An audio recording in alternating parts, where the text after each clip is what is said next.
I'm Holly Furfer, and this is Atlanta on Film at WABE, and this is our scene breakdown, and I'm joined by Paul Saltzman, the filmmaker of The Last White Knight. And Paul, for those who haven't had a chance to see the film yet, give us a brief synopsis of what this film is about.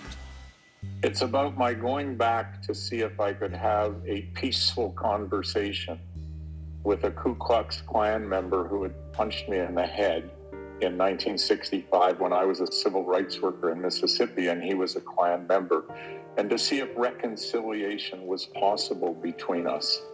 I want to talk a little bit about, from the filmmaking standpoint, of your use of sort of comics and characters and drawings to give us a sense of sort of history in the film.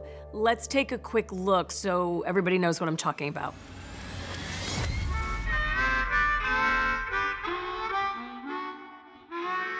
I walked down here, and as I was approaching, I saw 4 young guys leaning up against a car in front of the courthouse. And I got about halfway up the front walkway, and I heard one guy say, "Hey, buddy, wait a minute."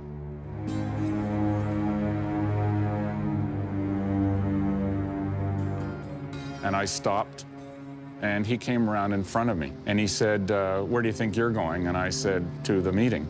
And he said, "What's your name?" And I got really frightened inside. I must have been radiating fear, but I just was terrified. And the next thing I knew, there was a blur. And his punch helped me spin. And I went down on one knee, and as soon as I hit the ground, I was running. All sound stopped. And I could feel my heart pounding, and I could hear the sound of their breathing. And within about 5 seconds, I was halfway across the lawn, and I could hear their breathing falling back, and I knew I was safe. Okay, so Paul, instead of using news headlines or perhaps old photos, you chose to reenact certain scenes with comic book characters. Why did you specifically choose that in a film that's so heavy a conversation about racism, bigotry, anti-Semitism, and conflict? First of all, I only used what I call graphic novel illustrations. And I only used it when I had something that the story needed to be told and I had no footage or no photographs for it. And it was literally to animate in a way that you could feel it happening.